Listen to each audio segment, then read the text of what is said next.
In this video, I'm going to be building the best possible value team right now in NBA 2K25 My Team.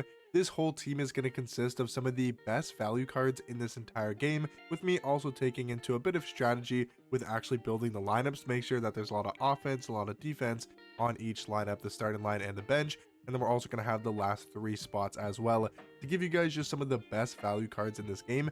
And if you guys don't know what I mean by the best value cards in this game, or a really good value card is going to be a card that's really good for their price. For example, our starting shooting guard, we'll just say for example, and he is going to be our starting shooting guard, is Pink Diamond Jabari Smith. Now this card is under 30k, at least on Xbox, and this card is 6'11" at shooting guard with an amazing jump shot, and he's a card that can compete against some of the best shooting guards in this entire game.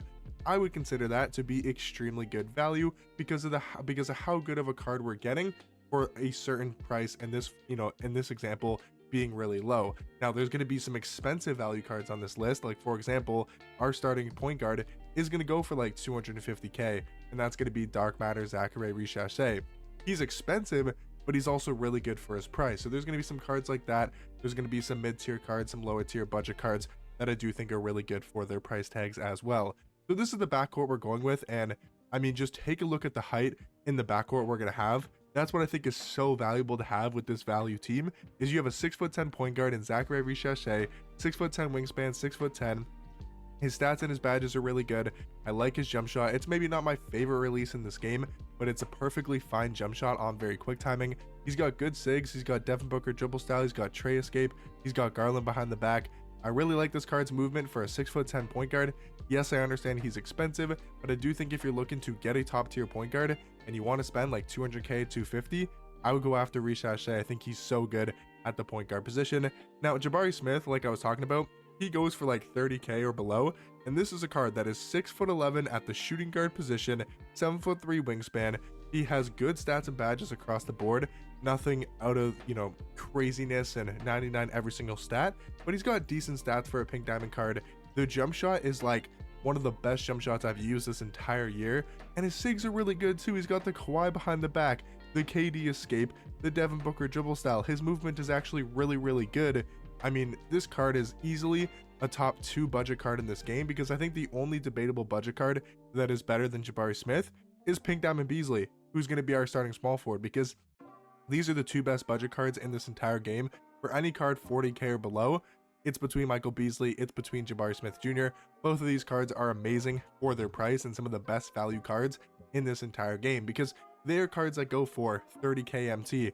But I'm telling you guys, you can compete with Pink Diamond Beasley, Pink Diamond Jabari Smith against the best cards in this entire game, like a Dark Matter Kawhi, a Dark Matter Amen Thompson. Jabari Smith is able to keep up with these cards, right? A Dark Matter AK, Dark Matter Tim Thomas, or even if you want to talk about, the 100 overall small forward cards like Chris Webber and these type of cards.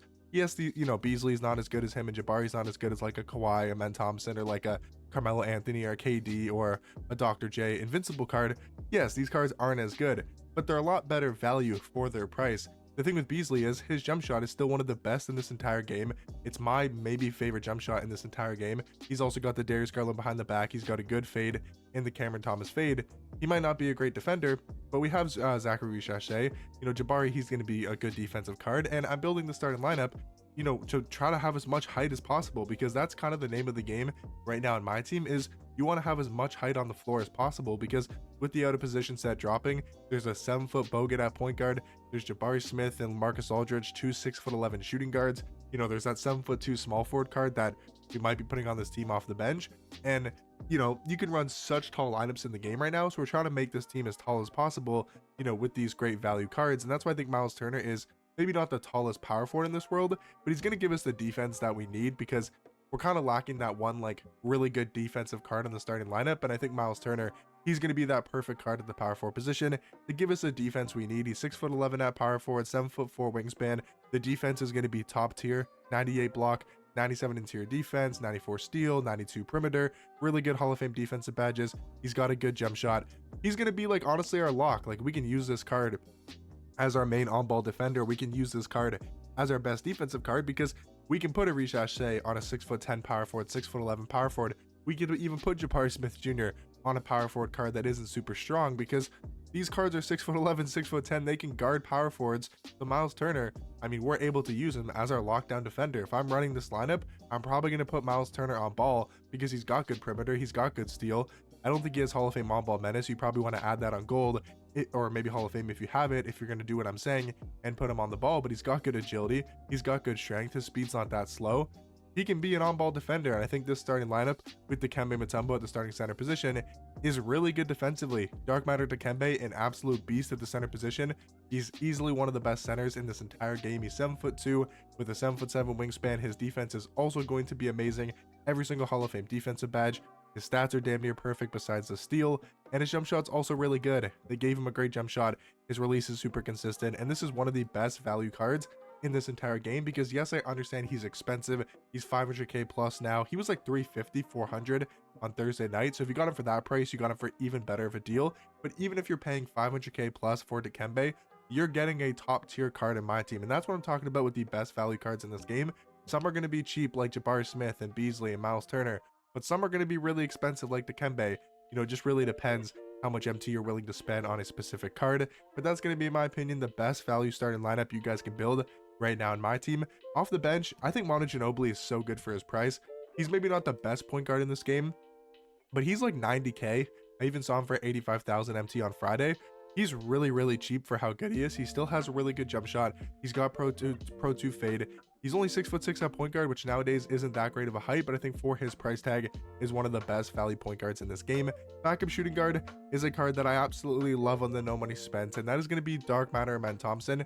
This card has gone down a little bit in price. I think he's about 200k, at least right now on Xbox. 6'7" at the shooting guard position, 6'11" wingspan, really good defensive card. So I think next to Manu Ginobili, he can be a really good defender, but he can also be a great offensive card because of his dribble sigs. Darius Garland dribble style, the best dribble style in this game.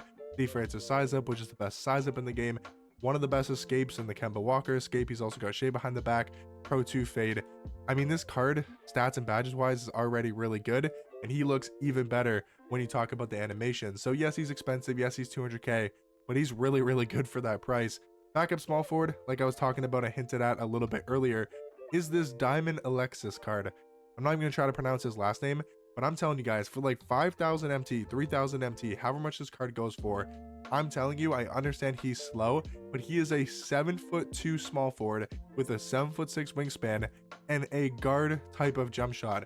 He is the Austin Reeves base, Donovan Mitchell upper on very quick timing.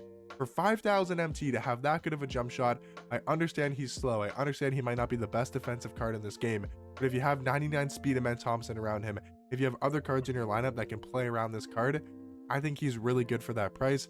Dino Raja, he's going to be our backup power forward. He's cheap, he's like 30k, and he's really good for his price. I think he's just a solid all-around power forward. He's not as good as Miles Turner, but he's just a slightly worse version of Miles Turner. He's got a good jump shot, he plays good defense. And then our backup center, I do want to recommend Wemby, but if you're trying to build this team, you know, to actually use, you probably don't want to have Wemby, who's a slower center, and this Alexis card, who's also a slower small forward. You probably don't want to have both of these cards in your lineup. So another card I'm going to recommend is Luol Deng. I mean, he was 100k MT Thursday night. I think he's back up to like 125. But if you want to run Wemby, I would probably play him over Alexis, play Luol Deng over Alexis, just to have more speed and have more defense. But maybe you don't want to run Wemby, and maybe you want to run a different center card. I would go Donovan Clingan. Now, I know this is a card that you can't buy on the auction house, so you know you can't really, I guess, say that he has a value to him. But I'm telling you guys, go get Pink Diamond Donovan Clingan if you're looking for a center card and you don't want Victor Wembanyama and maybe you want to run this Diamond Alexis card. He's going to have more speed. He's just going to be a better card to run because of his speed, and he's not that much shorter and that much, you know, worse of a defender than Victor Wembanyama. And then the final card I do want to recommend, guys, is going to be this Dark Matter LaMarcus Aldridge. This card is not that expensive. He's like 250k. He's a 6'11" shooting guard, just like Jabari Smith. Also does have a really good jump shot. I think he's another card that is really good for his price tag. But let me know in the comment section down below, what do you guys think about this squad? But in my opinion, these are some of the best value cards in this entire game put onto a squad. But hopefully you guys did enjoy and did find this video helpful, and I'll catch you guys in the next one. Peace.